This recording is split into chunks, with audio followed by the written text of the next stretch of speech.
My relatives laughed at me over dinner, so I took back my life. Rosalia Jenkins sat perfectly still, her spine straight, her napkin folded with the precision of a woman who had learned to hide pain behind manners. Crystal glasses sparkled under the dining room lights, and the long table looked like something from a magazine spread. Candles, polished silver, and a cake that didn't even carry her favorite flavor.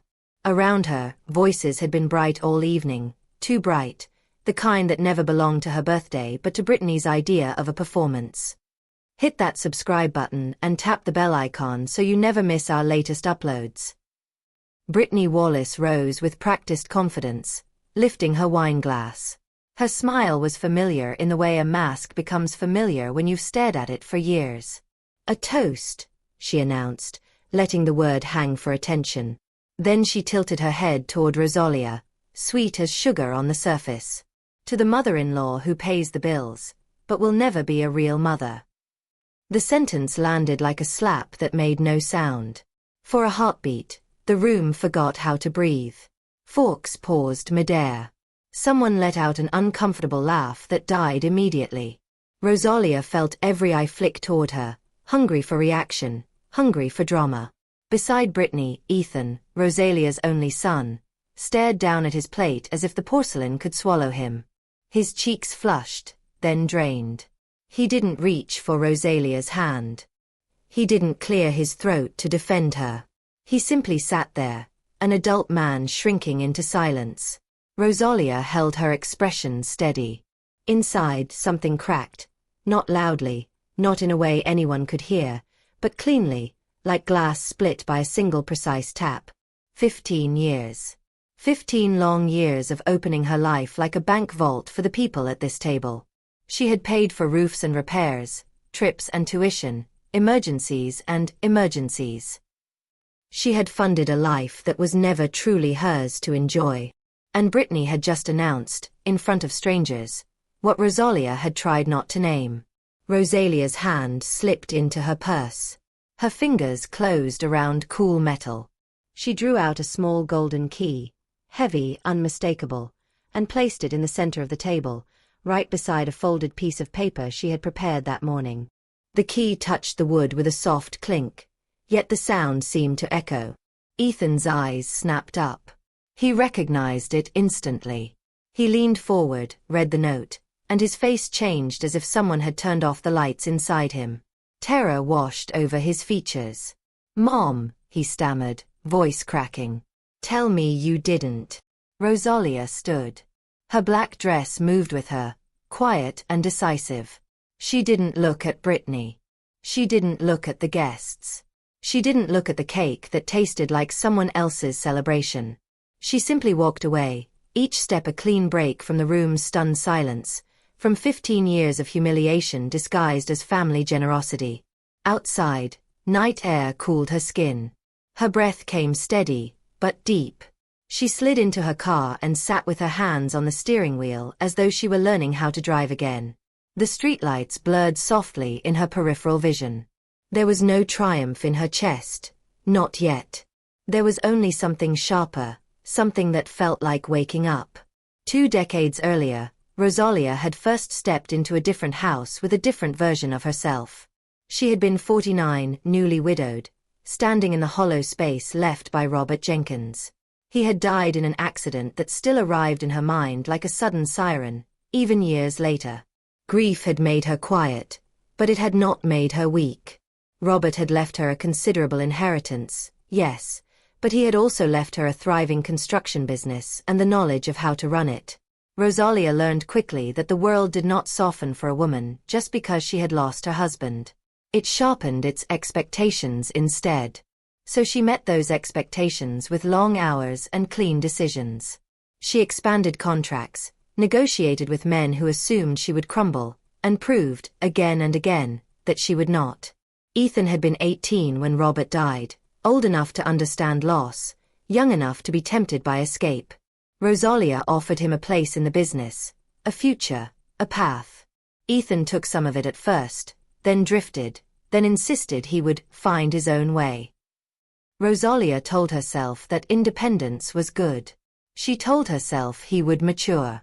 She told herself many things mothers tell themselves when the truth feels too harsh to hold. When Ethan was 24, he brought Brittany home. She was 22 then, bright-eyed, dressed in emerald green that made her pale eyes seem lighter. Her hair fell in long waves, and her voice carried that careful softness people use when they want to be loved quickly. Brittany hugged Rosalia tightly, as if they already belonged to each other, and whispered, "I hope we can be like mother and daughter." Rosalia had wanted that more than she admitted. She had always dreamed of having a girl, someone to share small, intimate conversations with, someone to teach and protect in a different way. The absence of a daughter had been a quiet ache in her life, a room she never furnished because it hurt to enter.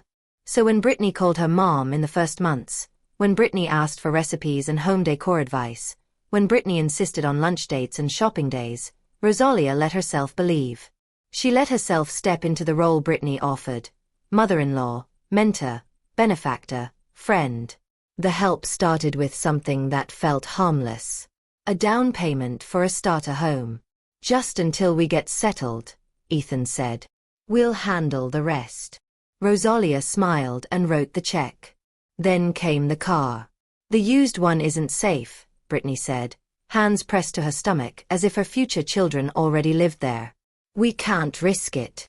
Rosalia paid. Then came the honeymoon they never took because of timing. A trip to Europe. "We deserve this," Brittany said with a sigh that sounded like a plea. Rosalia paid. After that, it became harder to tell what was helpful and what was expected. Credit cards for emergencies. A little extra for unexpected costs. A new couch because the old one is embarrassing when guests come. A private school for better opportunities. Rosalia's checks became part of their routine like electricity, something that existed in the walls, assumed, unseen. Brittany had a gift for guilt. She never asked directly, not at first. She performed it. "It must be nice," she'd say, drawing out the words, "not to worry about bills." She'd laugh lightly, as if joking, then look away as if she had revealed something shameful. "I wish we all could have that peace of mind." Rosalia would feel the familiar pinch in her chest, the old widow's fear of being alone, the mother's instinct to provide. And she would open her checkbook again. Months became years. Years became a system. Every month, Rosalia transferred $2,500 to cover basic expenses. She paid the mortgage and utilities. She covered insurance, phone bills, and memberships no one truly needed. She told herself she was giving Ethan stability. She told herself she was protecting future grandchildren. She told herself she could afford it. When Caroline was born, Rosalia's heart expanded in a way that terrified her. The baby had Rosalia's green eyes and a tiny upturned nose that looked like someone in the Jenkins family. Line had smiled through time to greet her. The first time Caroline's fingers closed around Rosalia's hand, Rosalia felt something fierce bloom inside her. A promise without words. So when the hospital bills arrived, Rosalia paid them. When Brittany wanted a nanny because she was overwhelmed, Rosalia paid. When Brittany insisted on expensive nursery furniture, because you can't put a baby in cheap materials, Rosalia paid. When Thomas arrived 2 years later, dark-haired, mischievous, grinning like Ethan at that age, Rosalia paid again. 2 children meant bigger needs, bigger needs. Lessons, uniforms, birthday parties that looked like magazine shoots. Vacations to Disney and beaches and theme parks, always with Brittany's voice floating over it all like perfume. "We're so lucky," as if luck were the source of everything. At some point, Ethan stopped working. It happened gradually, hidden under vocabulary like venture, and startup, and innovation. Brittany explained it with pride, as if Ethan's unemployment were a heroic sacrifice. "He's building something," she said. "He can't be distracted by normal jobs." Rosalia waited for the results. She looked for evidence. She asked gentle questions at first, then sharper ones. Ethan always had answers that sounded like smoke: big promises, vague timelines, talk of investors who never materialized. Meanwhile, Brittany's taste grew more expensive. Handbags that cost more than a teacher's monthly salary. Shoes worn once. Weekly beauty treatments. A gym membership she never used. A club she loved to mention. She didn't frame these things as luxuries. She framed them as necessities of identity. "You don't understand," she'd say. "It's important to maintain standards."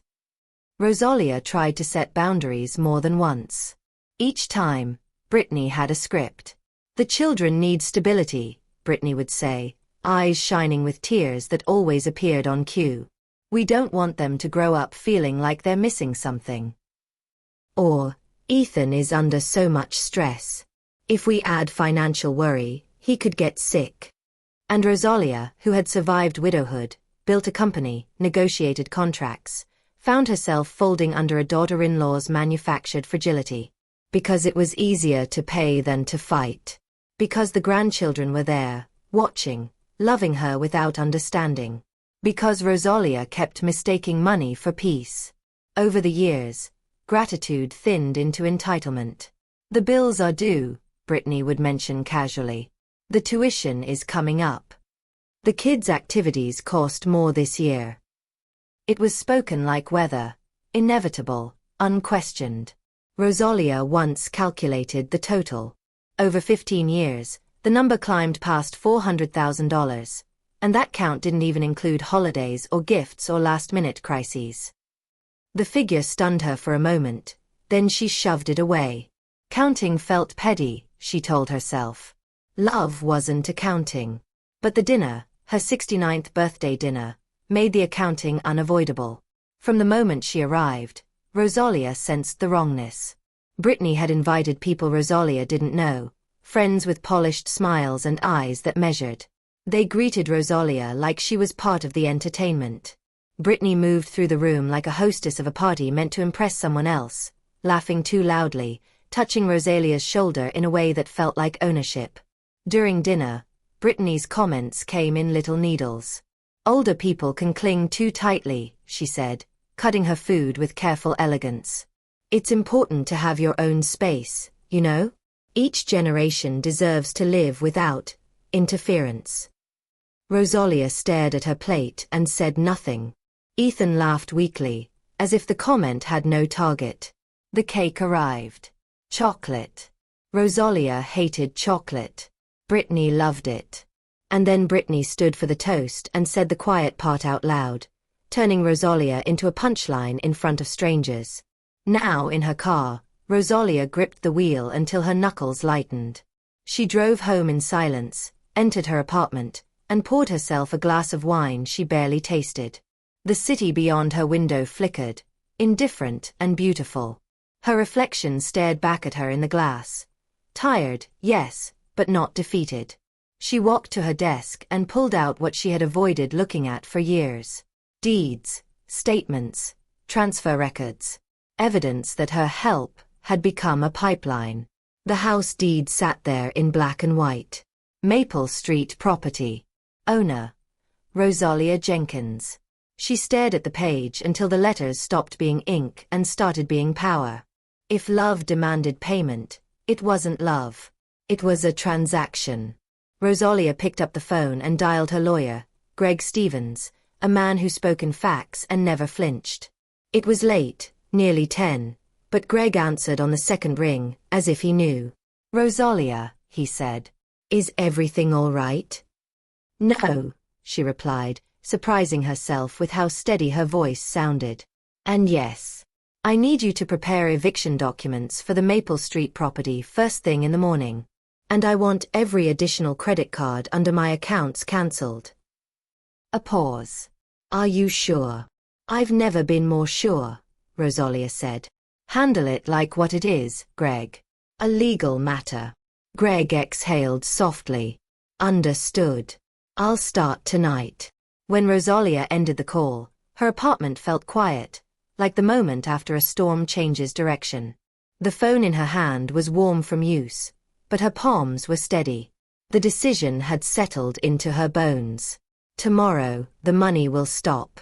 Tomorrow, the illusion will crack. And for the first time in 15 years, Rosalia would wake up owing no one an answer. Before she went to bed, Rosalia took out a sheet of thick stationery. She wrote slowly, each line deliberate, each word stripped of emotion. She did not mention birthdays or feelings. She did not mention the toast. She wrote only what mattered. You have 30 days to vacate. The legal papers will arrive tomorrow. She signed her name at the bottom with the same signature she used on million-dollar agreements, steady. Then she folded the paper and slid it into an envelope, leaving it unsealed, because she wanted them to read it at a table, with no place to hide. From her purse she retrieved the spare key she had kept for years, telling herself it was practical to have it, telling herself it was a mother's safeguard. She turned it in her palm, feeling its weight, remembering the first day she handed Ethan and Brittany a set of keys with tears in her eyes, believing she was giving them a future. Back then, the key meant welcome. Tonight, it meant consequence. Rosalia placed the envelope and the key beside her handbag so she would not falter in the morning. Then she stood at the window once more and watched the city until her breathing slowed. Somewhere, in a house she owned, her son and his wife were sleeping under a roof they had never earned. Tomorrow, they would wake up to learn what happens when generosity ends. Rosalia woke before dawn, not from worry, but from a strange clarity that felt unfamiliar in her body. For years, her mornings had begun with a tight chest and a racing mind, already calculating expenses, anticipating calls, preparing herself to be needed. This morning, the silence felt different. It wasn't empty. It was clean. She rose, dressed with deliberate care, and studied her reflection in the mirror. Her hair, silvered but thick, was pulled back neatly.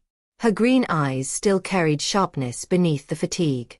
She looked like the woman she used to be, the one who negotiated contracts, who commanded rooms, who had once known exactly who she was without asking anyone's permission. By 6 o'clock, she had made her first call to the bank. Her voice was calm as she confirmed her identity.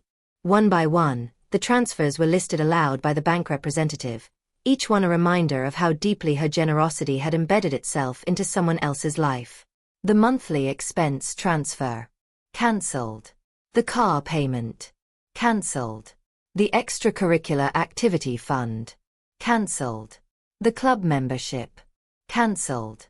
Each confirmation felt less like loss and more like the release of something heavy she had been carrying for years without realizing it had weight.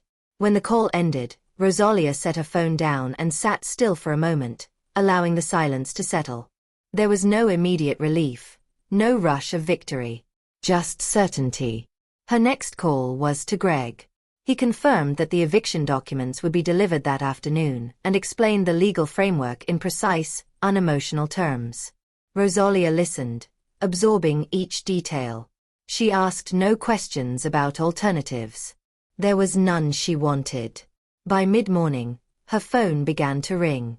She didn't answer. The screen lit up again and again with Ethan's name. Then Brittany's. Then unknown numbers.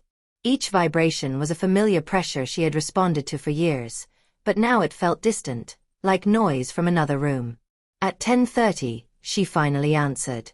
Ethan's voice exploded through the speaker, frantic and unsteady. The grocery card had been declined. The bank had told them the accounts were blocked. Brittany was crying. The children were confused. He demanded explanations the way a child demands answers to rules they never believed would apply to them. Rosalia listened without interrupting. When he paused to breathe, she spoke quietly. She told him the house was hers. She told him the money was hers. She told him the arrangement had ended. The silence on the other end of the call stretched until she could hear his breathing turn shallow. He pleaded. He minimized. He blamed the dinner, the alcohol, and the misunderstanding. He spoke as though this were a disagreement to be smoothed over, not a system collapsing. Rosalia reminded him of the moment at the table. She reminded him that he had said nothing. She reminded him that silence was a choice. When she ended the call, her hands were steady. At lunchtime, she did something she hadn't done in years. She went out alone. She chose a small French cafe she loved but rarely visited anymore because it was out of the way from her family's needs. She sat by the window, ordered quiche, and opened a book she had been carrying in her bag for months without ever reading more than the first page. The waiter recognized her and commented gently on her absence. She smiled and told him she was rediscovering herself. The words surprised her with how true they felt. As she ate, memories surfaced, not dramatic moments, but quiet sacrifices she had never named as such. The trips she cancelled. The invitations she declined. The house she never redecorated. Her own life, paused indefinitely for the convenience of others. That afternoon, her phone buzzed with a message from Brittany. The wording was sharp, accusing, emotionally loaded. The children were suffering. Rosalia was cruel. This was unfair. Rosalia responded once, briefly. The children were welcome to see her any time. The eviction stood. The reply came instantly, filled with anger and accusation. Rosalia read it, then laughed aloud, startling a couple at the neighboring table. For the first time, Brittany's words no longer pierced. They revealed.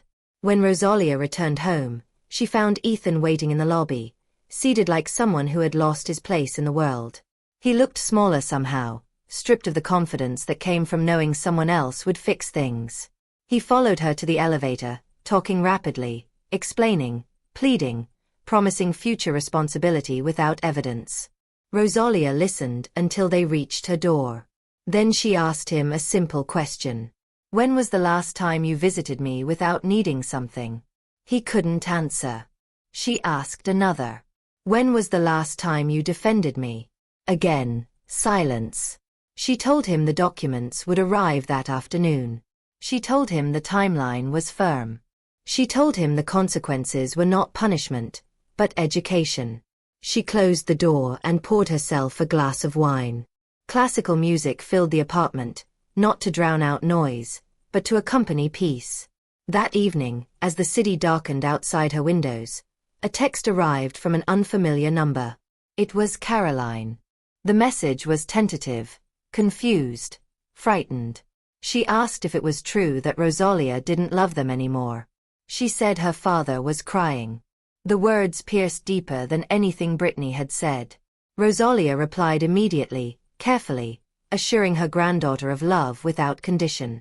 She invited Caroline and Thomas to visit the next day, alone, to talk.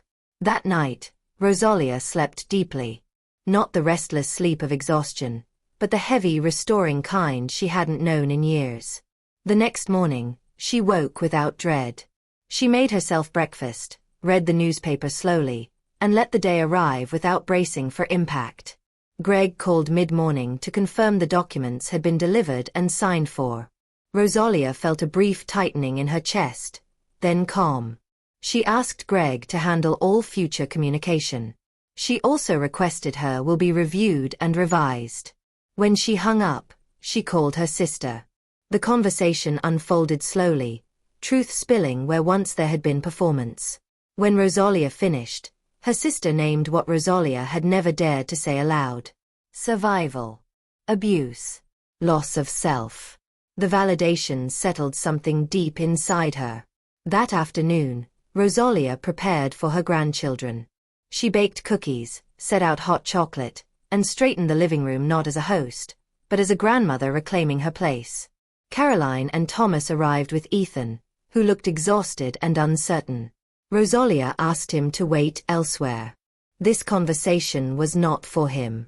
Inside, the children sat nervously, eyes searching her face. Rosalia explained the truth gently. Not all of it, but enough. She told them where the money came from. She told them the house was hers. She told them that help without limits had created confusion, not security. The children listened with an attentiveness that surprised her. They asked questions. They connected patterns. They admitted things they had noticed but never understood. Rosalia explained that change was coming. That their parents would need to work. That life would look different. Smaller maybe, but more real. She assured them of her love. She told them she would help in ways that mattered: education, guidance, emergencies, but not illusion. When they left, Rosalia felt both sadness and hope. Sadness for what had been broken.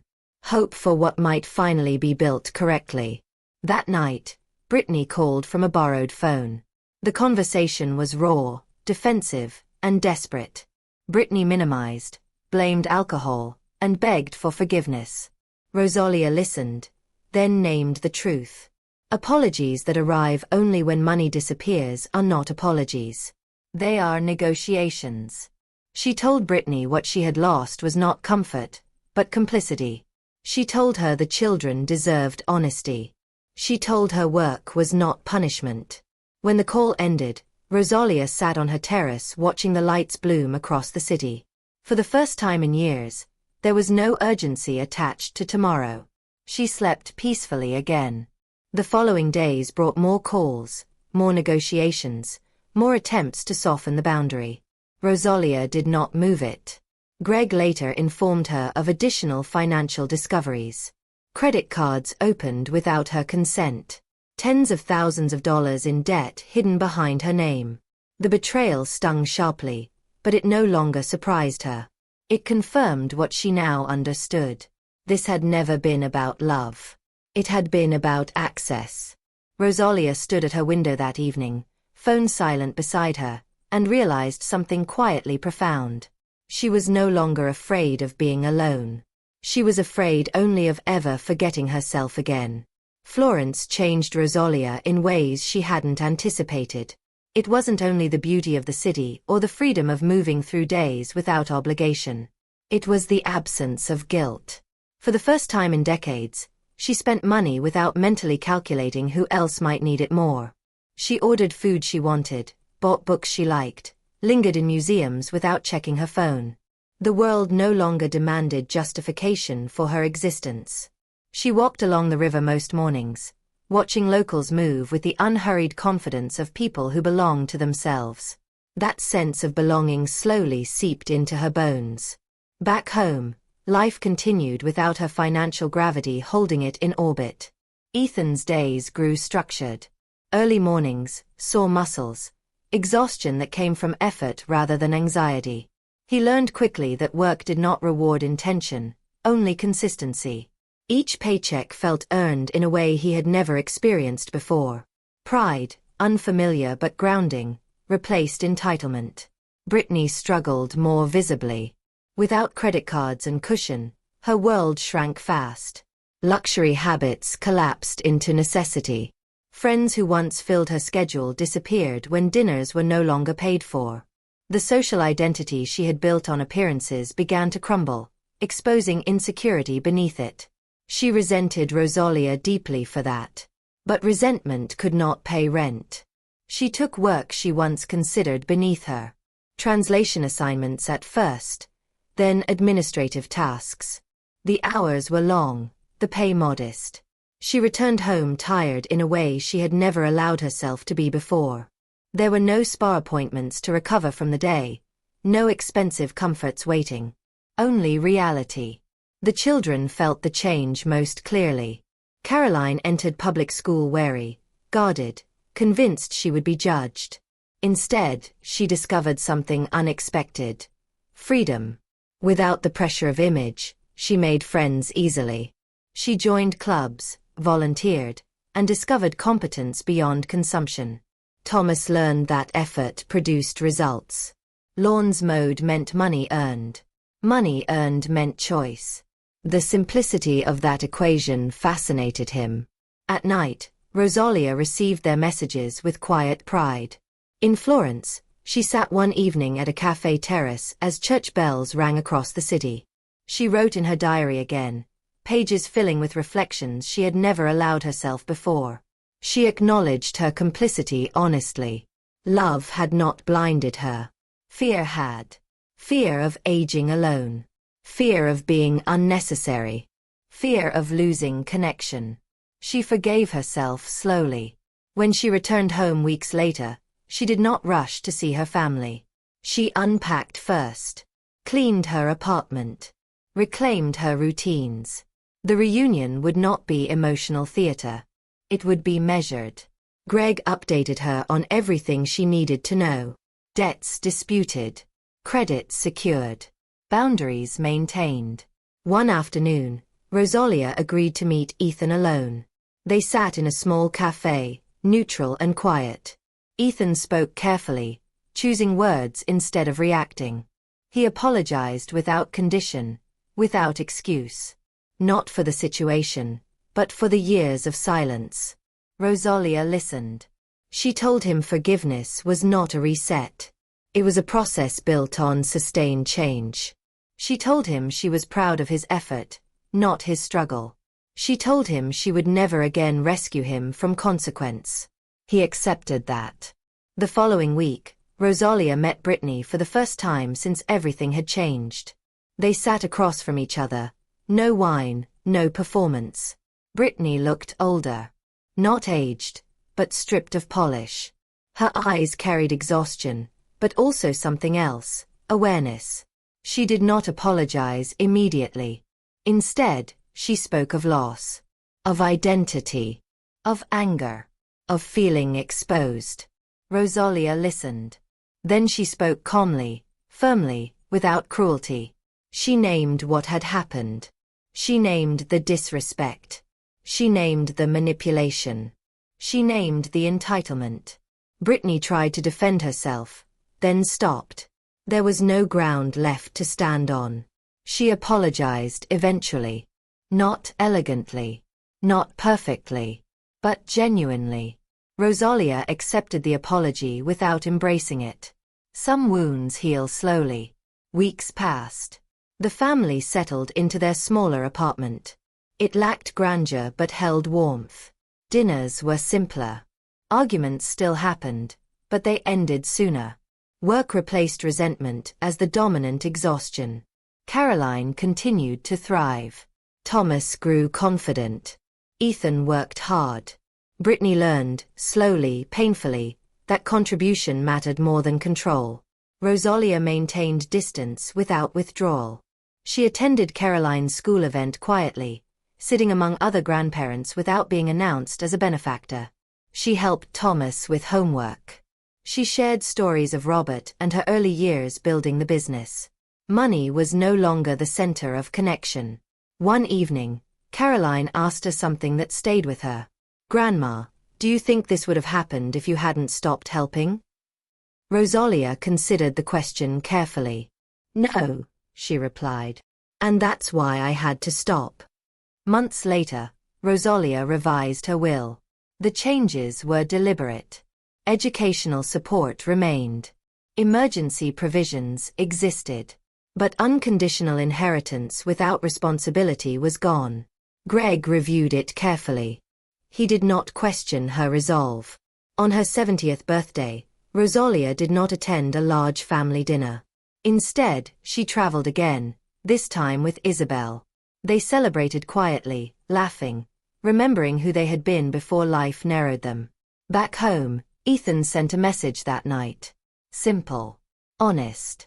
"Happy birthday, Mom. Thank you for teaching me how to stand." Rosalia read it twice. She no longer needed grand gestures. She needed truth. And she had it.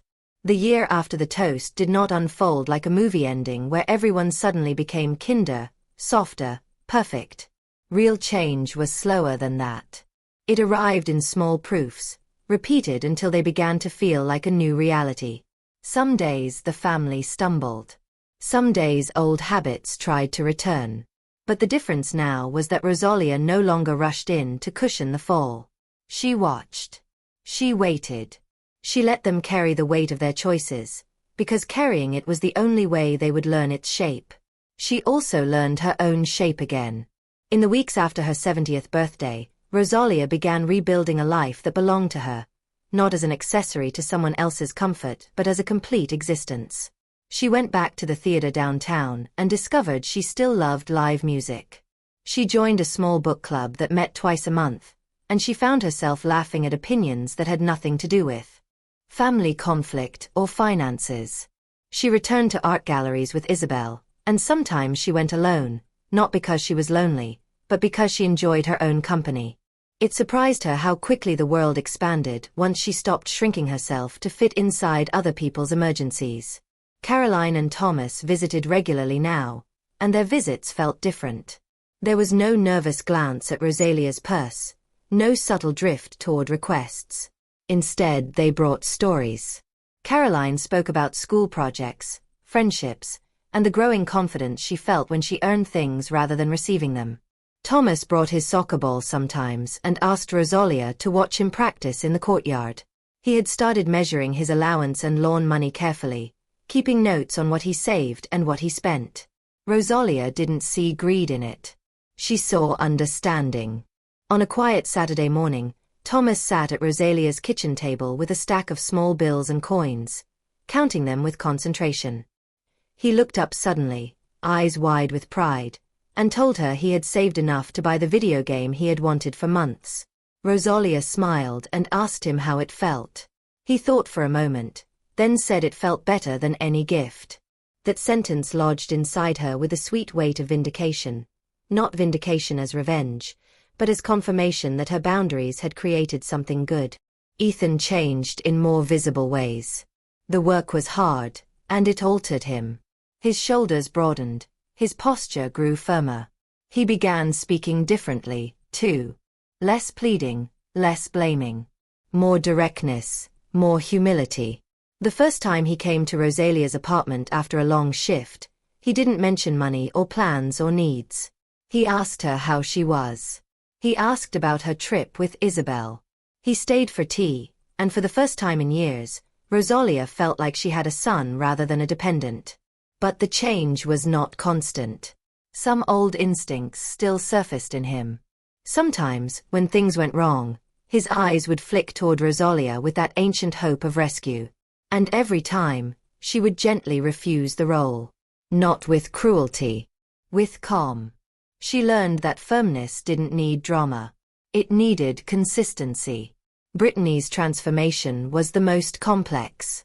There were days Brittany seemed almost bitterly quiet, as if she couldn't decide whether she hated Rosalia for ending the comfort or secretly respected her for having the strength Brittany didn't think she possessed. Rosalia saw it in the way Brittany held her mouth now, in the way she calculated before speaking. She saw it in the way Brittany's old sarcasm sometimes tried to rise and then stopped, like a habit losing its grip. Brittany still struggled with pride. She still flinched at the idea that the world saw her differently now. But she also began, slowly, to act like a mother rather than a manager of appearances. One afternoon, during a school event, Rosalia watched from a distance as Brittany listened to Caroline talk about a club she wanted to join. Brittany didn't dismiss it as expensive or suggest asking Grandma. She asked how it worked, what it required, how Caroline planned to balance it with homework. It was a simple moment, but it carried more change than any apology could. Later, Caroline told Rosalia quietly that her mother had started making dinner some nights, not ordering it, and that their family sat together without phones. Thomas added that they played board games now because it was cheap. He said it like it was an accidental discovery, like they couldn't believe fun had been hiding in simplicity all along. Rosalia didn't smile too widely. She knew to hold hope carefully. But she felt warmth bloom inside her, slow and steady. Greg continued to handle the legal and financial safeguards with his usual precision. Rosalia's credit was secured. The fraudulent accounts were cancelled or disputed. The will was updated. The money she had worked her life to build would not become a tool of manipulation again. Not for anyone, including herself. The most meaningful changes, though, happened in places no lawyer could touch. One evening, Ethan asked to speak with her alone. They sat in Rosalia's living room, the city lights stretching across the windows like a quiet ocean of stars. Ethan's hands were rougher now, marked by work. He seemed older in a good way, as though responsibility had given him shape. He told her something he had never said before, not clearly, not without hiding behind excuses. He admitted he had always been afraid of failure. He admitted that the more Rosalia saved him, the more terrified he became of living without her rescue. It was easier to pretend he was planning something big than to admit he didn't trust himself to earn a normal life. Rosalia listened without interrupting, and when he finished, she told him the truth that felt both painful and freeing. She told him she had been afraid too. Afraid that if she stopped paying, she would lose him. Afraid that if she demanded respect, she would be alone. Afraid that aging without being needed meant becoming invisible. So she had paid for visibility. She had bought her place in the room, and then endured the way that purchase made her smaller. Ethan's eyes filled with tears, and he apologized again, not with desperation this time but with understanding. Rosalia did not tell him everything was forgiven. She told him she saw him now, and that seeing him was the beginning. Weeks later, Brittany requested a conversation. Rosalia agreed, not because she trusted Brittany completely, but because she believed in the power of direct truth. They met in a quiet cafe during the afternoon, when the crowd was thin and the air smelled like coffee and fresh pastry. Brittany looked tired, but there was something steadier in her gaze. She spoke more softly than she used to, as if she had learned that loudness did not equal strength. She told Rosalia she had been angry for months, not just at losing money, but at losing a story she had told herself. The story that she deserved comfort because life was stressful, that she deserved luxury because she was doing her best, that she deserved gratitude simply for being a mother. She admitted that she had used sarcasm as armor, and that the toast had been cruel in a way she hadn't wanted to face until consequences forced the truth into daylight. She apologized again. Rosalia watched her carefully, not with suspicion alone, but with discernment. She asked Brittany a question that cut through performance. "What do you want now, if money is not the answer?" Brittany hesitated. The pause itself was honest. She admitted she wanted respect. Real respect. Not admiration from friends who disappeared. Not attention from social circles that fed on appearances. She wanted to feel capable. She wanted her children to look at her and see effort, not entitlement. She wanted Ethan to be a partner, not a passenger. She wanted to stop feeling like everything was slipping. Rosalia nodded slowly. She told Brittany capability was built, not gifted. She told her respect would come from the same place it came for everyone else: consistent actions, humility, and time. Then Rosalia made a decision that surprised even her. She offered Brittany something, but not money. She offered guidance. Not as a motherly fantasy, not as a way to reclaim a role Brittany had tried to deny her, but as a pragmatic exchange between two adults. Rosalia suggested Brittany enroll in a professional course to refresh her skills, expand her options, and build a better job path. Rosalia would not pay for a lavish lifestyle, but she would contribute to training and education that created independence. Brittany stared at her, as if she had expected either punishment or surrender, not a boundary shaped like opportunity. Brittany agreed. The months that followed didn't erase the past, but they began to reframe the future. Brittany improved at work. Ethan advanced from basic labor to foreman assistant. Caroline's confidence grew brighter. Thomas's pride became steadier. The family's small apartment began to feel like a real home instead of a temporary humiliation. And Rosalia became something she hadn't been in years. A grandmother with a life. Not a wallet. Not a rescue team. Not a silent provider. A person. On a cool morning in early spring, Rosalia invited the family to a park, not for a celebration, not to perform forgiveness, but to sit together in daylight where tension couldn't hide behind walls. They brought sandwiches and juice. Caroline and Thomas ran across the grass. Ethan and Brittany sat across from Rosalia on a bench, awkward at first, then quiet. Rosalia watched the children play and felt the old grief rise, the grief of years lost to illusion, the grief of sacrifices that had been mistaken for love. But she also felt something else: peace. Because the love she had now was real. It didn't depend on payments. It didn't require humiliation. It didn't demand she disappear so others could shine. Caroline returned to the bench, breathless, and hugged Rosalia without asking for anything. Thomas followed, leaning against her shoulder, talking excitedly about a goal he had scored in practice. Ethan looked at Rosalia and said, quietly, that he finally understood what his father might have meant about love needing limits. Brittany did not argue. She stared at the ground for a moment, then looked up and said she was trying to become someone her children could be proud of without needing a grand story to hide behind. Rosalia nodded. She didn't offer a grand speech. She didn't need one. The conclusion was not dramatic. It was steady. Later that night, back in her apartment, Rosalia opened her diary again. She wrote about the toast, not as a wound that defined her, but as a turning point that saved her. She wrote about Robert's absence, the way grief had made her vulnerable to manipulation. She wrote about her own complicity, not with shame but with honesty. And she wrote about her freedom, not as loneliness, but as dignity. She ended the entry with a truth that felt simple now, though it had taken decades to learn. Love you have to buy is never worth what it costs. Rosalia closed the diary, poured herself a small glass of wine, and sat by the window. The city lights glittered. Her phone remained quiet, not because she was abandoned, but because the people in her life were finally learning to stand without pulling her down. She breathed in, slow and deep, and felt the rare comfort of a life that belonged to her again. And if anyone asked what she had found after 15 years of paying for love, she would not call it revenge. She would call it liberation.